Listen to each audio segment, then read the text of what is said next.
Hello everybody, good morning and welcome to the United Stands. I'm Mark Goldbridge and this is your latest Manchester United news, and it's rather shocking. Marcus Rashford and Garnacho, the truth as to why they were left out of so many games for Manchester United.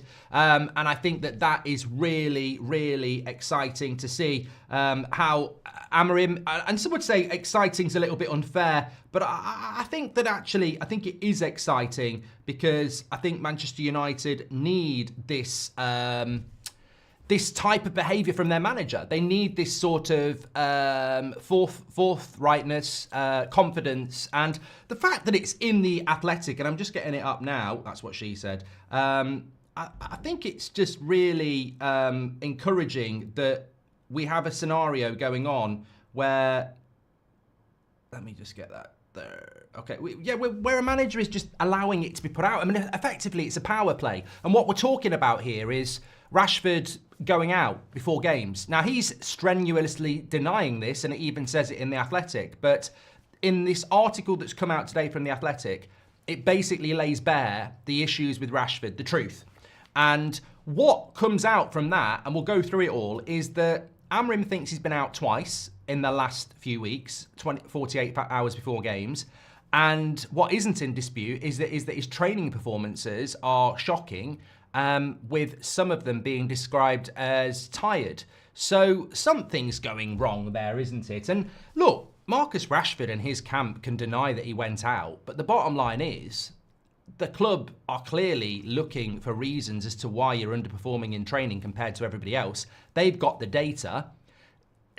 Maybe he didn't go out. Maybe he did go out. There's loads of rumours of Rashford being out. I'm sure there's a million people out. Maybe not a million. There's a lot of people who can either confirm the rumour or not. But the point is, Amorim is factually saying that his performances in training are weird and something's clearly going on. So, look, it is shocking. It's definitely a power play. There's stuff coming out from Garnacho as well. What I'd also say is in relation to the Liverpool game tomorrow, I'd prepare yourself for that game to be off. I'd say 50-50, and we'll talk about that in a few minutes as well. I'd say because of the weather that's being reported in the UK tonight, I'd say 50-50 chance that game will get called off. It's not called off yet, but I'd say 50-50 at the moment. Hopefully it will happen, but yeah, just the way things are in the UK these days. Obviously, Liverpool and Everton got called off because it was windy. I think there's going to be a lot of snow, a lot of ice. So just prepare yourself for it might be called off tomorrow. But look, let's hit this story. It's in The Athletic. I'm going to read some of it out to you, and you can make your own minds up. It's entitled "What's Going On with Marcus Rashford?" And effectively, United had just beaten Everton 4-0 with Rashford scoring 2 goals. But after the game, Amorim heard the forward had been out in Manchester on the Friday night. So he'd been out on the Friday night. Man United played on the Sunday, less than 48 hours before that game. The United head coach does not want his players in bars so close to games and asked Rashford about his movements. The England international assured Amorim he had been misinformed about the late night out. Since then, Rashford's only started one game, which was Victoria Pleasant. He has obviously been under a lot of scrutiny ever since then.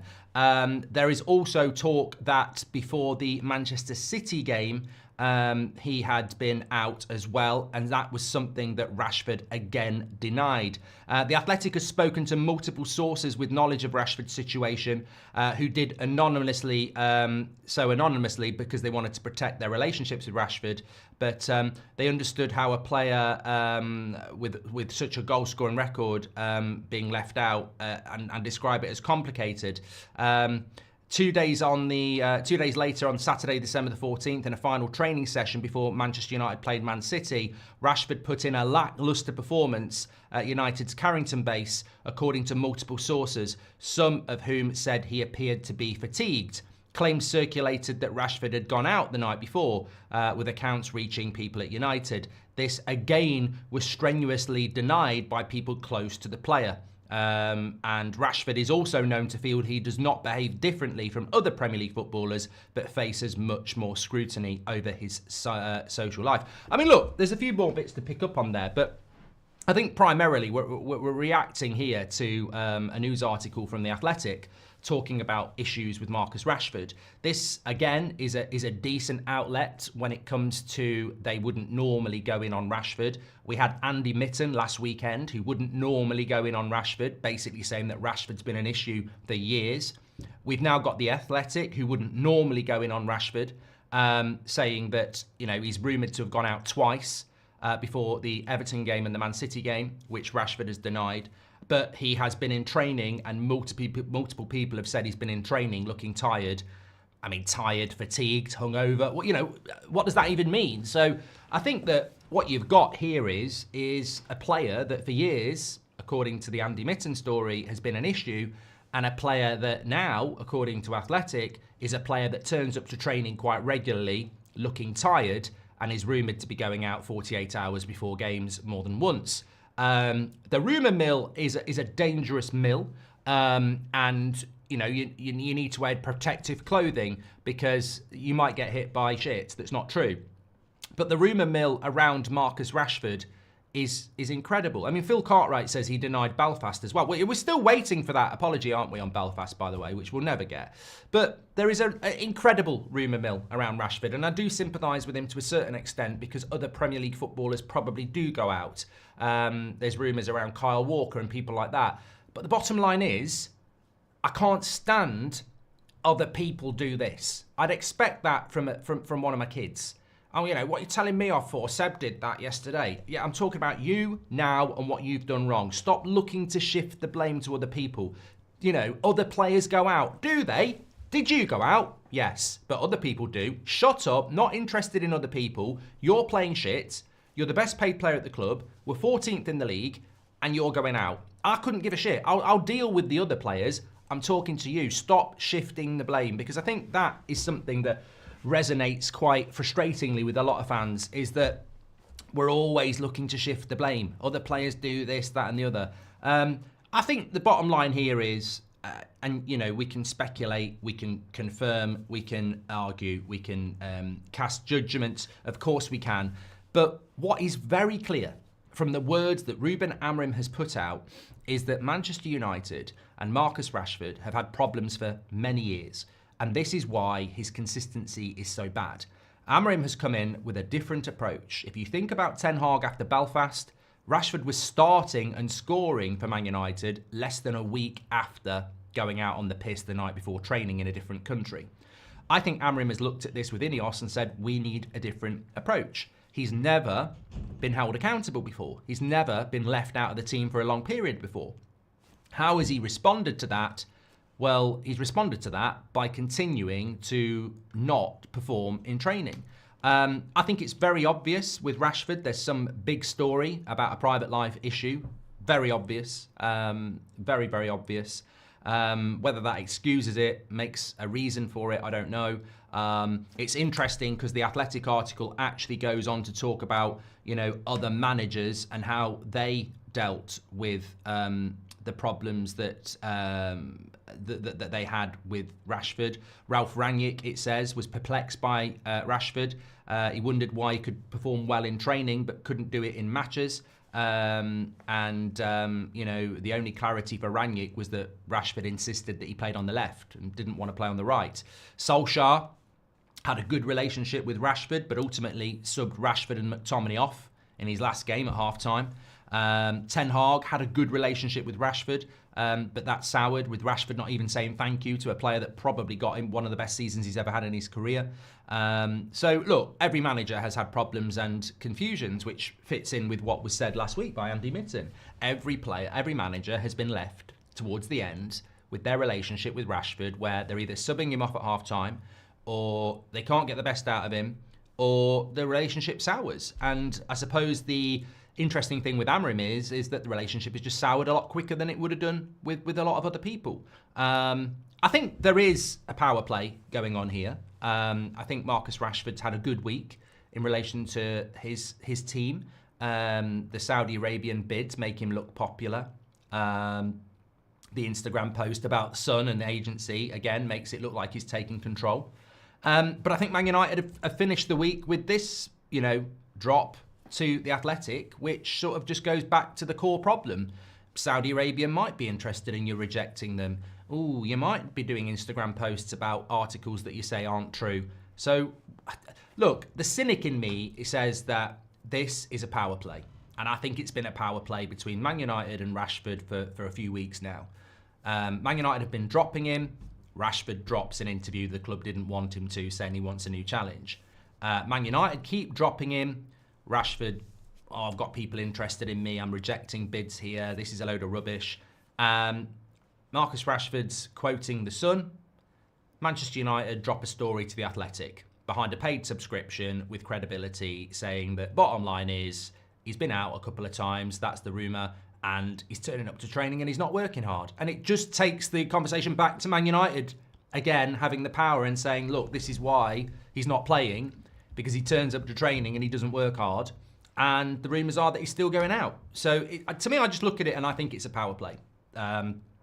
The most important thing that remains is that he needs to leave Manchester United. That's what needs to happen. Now, before we talk about Garnacho, and he does need to leave Manchester United, because ultimately the club and the player and the entourage and Amorim are now in this back and forth public power play. I mean, what's Rashford's team going to do next? They just need to part ways, don't they? It's just so obvious. Whether you've got pictures on the wall or whether you can't stand him, they need to part ways. Whether you think United are right or United are wrong, they need to part ways, because it's just getting silly. What I would say, though, and I think this is really important, is that I like to do this, you know I do. I think that there is a story, there is speculation, there is a reality, and then there is a community that we've built up so well over the last 10 years. And I think that, you know what? My message to Marcus Rashford or Garnacho or any other player, Casemiro or Bruno Fernandes or any other player that's struggling under the weight of criticism or expectation or pressure, is that in life, everybody views you differently. So this applies to you and it applies to Marcus Rashford. There will be people who think Marcus Rashford is an amazing person who does amazing work for charity. There'll be people out there who think Marcus Rashford doesn't do that. He's got an entourage around him who utilise his brand in areas that will, blow up his brand even more, and it's done for that reason. There are people who will think Marcus Rashford is a lovely lad, and there will be people who think he's an absolute prick. There will be people who think he's a talented footballer, and there'll be people who think he's not. My point is, when you think about it, who really knows you? In your life, whatever your life is, you might have people who think you're moody, people who think you're quiet, people who think you're too loud, people who think you're a knobhead, people who think you're great, people who think you're generous, people who think that you're tight with your money. That's a fact. You think through your life and you think of 10 people and what they probably think of you. Look, the person who serves you at the local pub might not think the same thing about the person who, doesn't like you. So my point is, we think we're something as people, and we're chasing that all our lives. But you can't control what people think of you. Look at me in what I do. There are some people who will go, oh, he does the charity work, he does streams every day, he's talking, it's a great community. There's other people, as we know, who are clipping it up every day going, he's a vile person, I wish this, that, and the other on him. Who really knows me? Have I met the people who like me? Have I met the people who don't like me? No. My point is, and I think it's such a problem at Manchester United, is that we've got these players who are chasing a story about how they should be portrayed. But all that effort means nothing. Because even if you are the greatest, there will be people that don't like you. There will be people that think you're a knobhead. There'll be an encounter where you probably weren't at your best and you came across as arrogant. The point is, I think Rashford represents this, but I think other people represent it as well. We saw it with Bruno's post this week about focusing on the good people. Why is it the modern Manchester United footballer has not figured out the most basic lesson in life? You can't make people like you. Why spend time doing it? The most important thing is the person you look at in the mirror. People will have wrong and right perceptions of who you are, but only you can control who you think you are. And that's all that matters.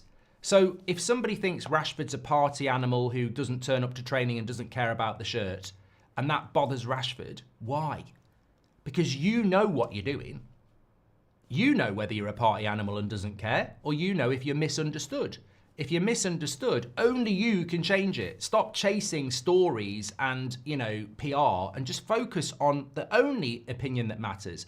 Your agent wiping your arse doesn't matter, and the journalist going for you on this morning's paper doesn't matter. What matters is the person that's looking in the mirror, because you need to understand that. The scary thing is, a lot of us don't even know who the person in the mirror is.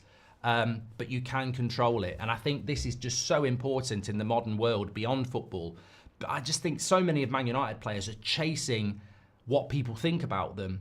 And even the nicest person in the world will have people who think they're a knobhead. You can't control what people think, but you can control what you do if you take accountability. Scatman says, I'm not taking sides, but he's been at the club since he was 7. Attitude problem, yes, but at that age, it's down to the club and the people around him to make sure this doesn't happen. Mate, I absolutely agree with you. I said this 3 weeks ago. Manchester United have a massive part in the player that Marcus Rashford has become.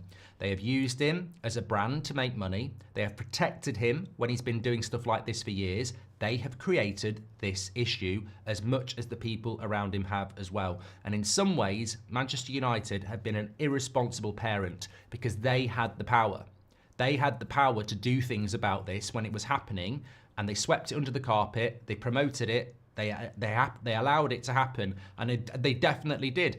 All I can say about that is it wasn't Ineos and it wasn't Amorim. It was previous people who allowed it to happen, to the extent that you have a manager in Ole Gunnar Solskjaer who says Rashford needs to focus on his football and not his off-field activities. 3 days later is having to do a public apology. So Manchester United 100% have fed this Rashford problem. And whilst he is the man getting the problem at the moment, Manchester United, absolutely brilliant comment from Scatman, and we spoke about it a few weeks ago, they have allowed and nurtured and developed this issue.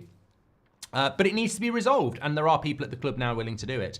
Marlow FC says, Amorim being ruthless is what we need, but with the lack of results, do you think it will make the players doubt Amorim, says Marlow? Mate, if these players doubt Amorim, they're not the players anyway, and Marcus Rashford's not the only player, is he? I think Amorim has got people in Manchester to find out about players. Also, these things coming out about players show where fans put their faith, says Akil. From a personal standpoint, I hope Rashford gets the help he needs, but this relationship with the club is toxic. It needs to end. I agree, Shotgun Justice. I think it's been said by you lot for many months now. It's actually better for Rashford to get away. It's not actually toxic to say Rashford needs to get away from Manchester United. I think there's very few people that just want Rashford to play for Man United now because they want to see him in a Man United shirt because they support him and they support the club. But I don't think that's good for him anymore. Hopefully we move him on, says Ronnie Dodge, and Rashford FC go with him. Glenn C says, Rashford is so unlucky, like gets pictured out with Malacia on New Year's Day when the poor guy picks up another illness and can't play, says Glenn C. Rashford and his team can deny this, but everyone has seen him do it before publicly with Belfast. Fans aren't dumb, and Amorim definitely isn't, says Patrick Lynch. This was regular with Rashford under Ten Hag, who always got away by simply saying sorry. I'm glad Amorim is setting the standard right now, says Sanil. Look, we've had people who aren't on the channel anymore, who I don't know whether I would trust, who apparently were out in Manchester quite a lot and regularly saw Rashford out. Now, I wouldn't necessarily trust that, but you hear it from a lot of people anyway. But as I say, you can't really react to rumour, but you can react to an article in The Athletic that's well sourced. Sly, welcome to the Members Club. And Melvin Gill says, I've been a United supporter for 25 years from Malaysia, and I say dropping Garnacho and Rashford is the best thing in 10 years. In Amorim we trust, says Melvin Gill. Well, we'll talk about Garnacho in a moment. There are still a few more comments to get through. I want to just talk about the game tomorrow. Because it does say in the title, Liverpool Game Off, ?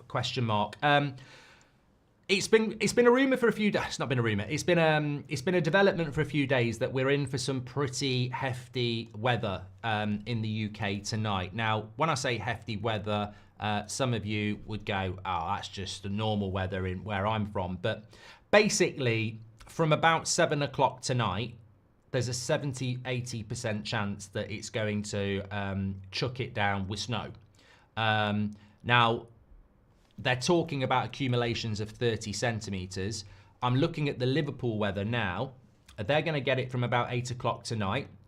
It's going to be heavy snow at 3, 4, 5 o'clock in the morning, and it's going to continue until around midday tomorrow, and then it's going to turn into rain. The issue is the temperature's around freezing. So I just think in this modern world, there is a very, look, I'm going to say 50-50 because I'm not going to be sat here tomorrow when it happens going, I got it wrong. Flip a coin, head or tails, I think, whether this game goes ahead. But I'm certainly not, like every other weekend, very confident that a game is going to go ahead. I think I just think with the way things are in the UK now, I mean, look, New Year's Eve celebrations in London, they have them in Edinburgh. That is a massive tourist attraction for Edinburgh. So many businesses are reliant on it. They called it off because it was going to be windy. So Liverpool-Everton got called off because it's windy. I think there is a very, very good chance that this might get called off because it's Man United Liverpool. A lot of people are going to travel to it. The sad thing is a lot of people will have already travelled for it. So they might take that into account, the fact that there'll be people who are coming from Ireland, America, India. You know, people will have travelled in for this game. But I think that there is a very, very, reasonable chance that this game gets called off. Would that bother me if this game got called off? That's the question that people have put in the chat. I don't think it massively makes a difference whether we play this game or not, because whenever we play it, we're going to be massive underdogs. So I'd rather get the game on. Steve says no undersoil heating. It's a great point by Steve. The game could be played tomorrow. There's nothing stopping the game being played. Liverpool will have a pristine pitch, even if we have a blizzard. It's the health and safety of fans getting to the ground that gets these games called off. So it won't be anything to do with the pitch and the players. They could play it behind closed doors very easily, but they won't because they want the money and everything like that. So it'll be the travelling conditions. It'll be the conditions around Anfield that will get that game called off. But we'll have to just wait and see. Everton against Liverpool was called off for fog, not wind, says Farusi. No, it wasn't. You know, sometimes just take a few seconds and fact check, because I'll jump all over it if you're wrong, just the same as you'll jump all over me. It was definitely wind. Tranmere got called off because of fog, and the Liverpool game later in the day went ahead at 8 o'clock against Leicester. This is a basic life lesson that these players should know. Focus on the basics, master them. How do these players not know this, is Rohan? Because they're surrounded by prats who basically wipe their arse. That's the problem with a lot of Man United players. They're surrounded by ego massagers who just tell them they're amazing because they're clinging on for the glory and money themselves. I just very much doubt Marcus Rashford or Garnacho or any of these players, maybe even Bruno, has got somebody around close to them who gives them the truth every day. Because if they did, they wouldn't be this. And there's nothing wrong with surrounding yourself with people who have got your best interests at heart and are just going to tell you how great they are. But I think in life, the truth is the best thing you can have as a young person trying to be the best you can be. Especially when you're in professional sport. You need the truth. Like, you need people to tell you, like, you did this wrong, you did that wrong, you can improve on that. What was your opinion on the Belfast situation, says Tommy? With regards to Rashford in Belfast, I think he should have apologised. I think he earns a lot of money. I think he's got a lot of people that have supported him and backed him and called him talented. And as a Manchester United player, he should have apologised. But again, it gives you a demonstration of the entourage around him and the self-righteousness around him. I mean, I've seen players in football apologise publicly for a lot less. And to be out on the piss in a different country the night before training and never apologise, I just think I think the club should have insisted on it. But again, that just shows you the club has a part to play. Eric, welcome to the Members Club. Thank you to Rohan as well. Ricky Marino says, if Rashford leaves and gives Ahmad the 10, it's his time. We need to give more bonuses instead of giving high wages from the start. Make them earn it, says Ricky. Mark, don't want to be cynical, but this sounds like a lot like Sancho, Leopards and Spots, says Alex. Thank you very much for that. Right, let's talk about the Garnacho. So Garnacho, there's also a story come out from the Mail. I think it's come in from Chris Wheeler, that the Garnacho story has, as some people, I think we spoke about this a couple of weeks ago as well, there's a bit of a frustration from the Garnacho camp that when he got dropped in the same game as Rashford, it automatically makes it Rashford and Garnacho. I mean, look, Rashford and Garnacho are on our thumbnail. Why Rashford and Garnacho got dropped? You know, I do sympathise with that, because if Garnacho has been dropped for the reason we think he is, and Rashford's been dropped for the reason the Athletic is saying, they're very different situations. There is no Belfast with Garnacho. There is no stories of Garnacho being out for 48 hours before a game. The Garnacho story is very different. One is 20, one is 27. What the Garnacho camp are saying via this article is that the stories of Garnacho, are unfair in the sense that it was a disciplinary issue that has been dealt with, and there is no lingering issue between Amorim and Garnacho, which is why Garnacho is now on the bench and getting minutes again. Ultimately, it comes down to the fact that this was a disciplinary issue based upon Garnacho not taking on board instructions from Amorim in the way that Amorim wanted him to, and Amorim took offence to it. Some people say it was because Amorim was talking to him and he turned his back on him and ran away. Petulance, whatever you want to call it. But I think the Garnacho's camp are clearly trying to distance themselves from this Rashford-Garnacho story, which I do understand. But what I would say is, I think Garnacho is on thin ice because of a very logical reason. I don't think it's anything to do with partying or bad attitude. I think it's to do with a very, very important thing, and the main thing we should be focusing on if we didn't have twats acting like idiots but off the pitch. Where does he fit into this team? Because Mason Mount is injured, Marcus Rashford is not involved, and yet still Garnacho can't start for Manchester United. So I think Garnacho's biggest issue is his suitability to fit into an Amorim system at the moment is a big problem. And that is why a week ago I said that I wouldn't be convinced that Garnacho's future is definitely Manchester United over the next 18 months. Because if the right offer came in and United entertained it, then you're throwing the ball into Garnacho's court, who might go, well, okay, if you're going to listen to offers for me, maybe I will go. So I think that it's probably something most of you knew anyway, but it's just that clarity, and I think the Athletic article definitely gives us that the Rashford situation is different to Garnacho. They just ended up in this similar situation where they both got dropped for the Man City game. Garnacho is clawing his way back into minutes. Rashford is dropping further and further away. Rashford's story has been going on for years. Issues, partying, bad attitude, bad performances. Garnacho, it's more about a young player who needs to learn to apply himself in the right way. There will be similarities between Garnacho and Rashford if Garnacho continues down the path that he's in. But as somebody said a few minutes ago, I think for me, this is probably the most significant positive we've had in a long time, where players that certainly under Ten Hag would have been starting every week for the last month, regardless of behaviour off the pitch. He would have started Garnacho, he would have started Rashford, and the stupid thing is it would have been Ahmad sat on the bench for two players that have clearly been causing issues.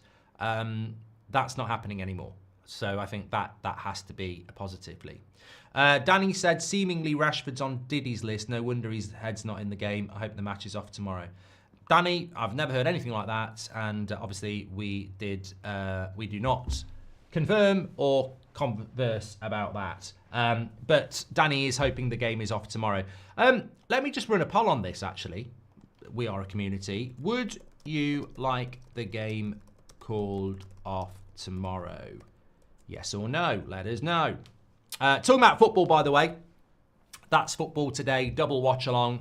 Really, look, great festive period. Hope you had a good Christmas and New Year. But you know what? I thought the Christmas fixtures were a bit shit.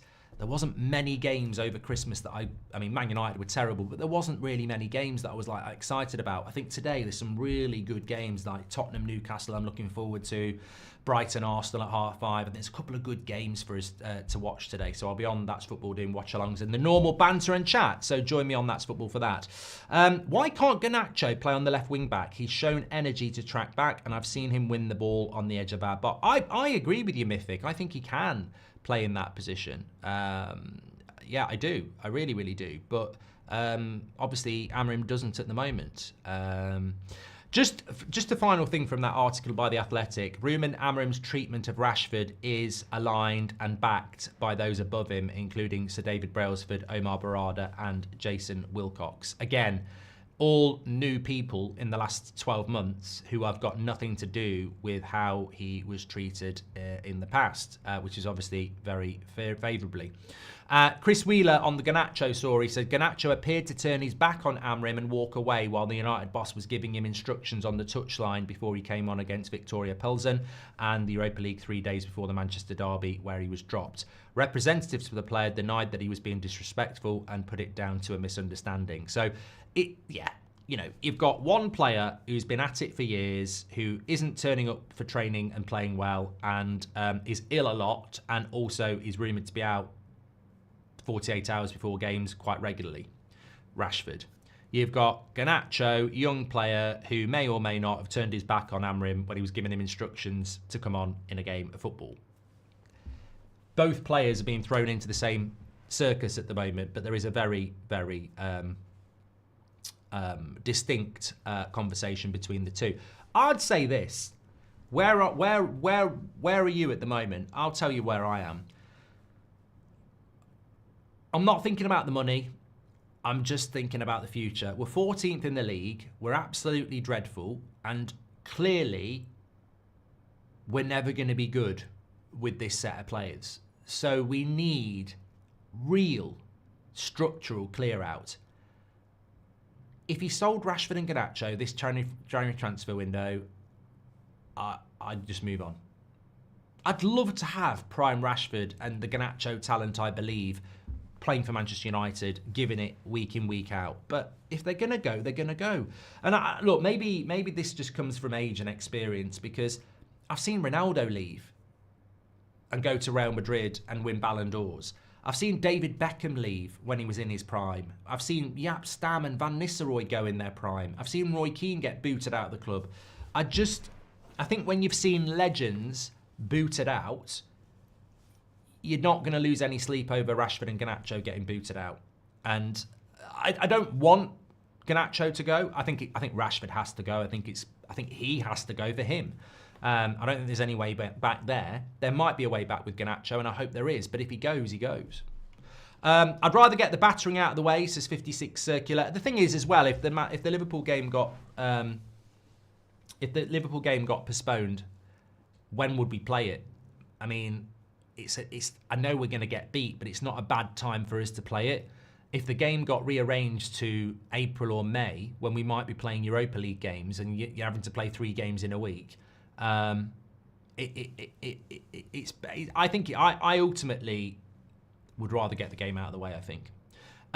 Shotgun Justice says, I feel we should be good with... I think we should be careful with Garnacho. He could easily end up with United with egg on their face, like when Chelsea got rid of Salah and De Bruyne. Fair play from Shotgun Justice. And I think we need to start thinking of someone who could potentially replace Bruno in the future, says Ricky Moreno. I mean, these are the conversations we need to be happening. And I said this on the 8 o'clock show last night. The problem with continually talking about Rashford is that I guarantee you in the next 48 hours there's going to be a pro Rashford story from his side, and then next week is there a negative one from United. Like, how long are we going to keep playing the game? I've played the game. I've seen this movie. Like, if we remove the Rashford conversation because he's not here anymore, we can then start talking about the real things like Bruno we need a replacement for in the next 18 months. But if we don't do that, or how many leaders we actually have in that team, this as we know, Rashford and Man United can keep this story going for years. They already have.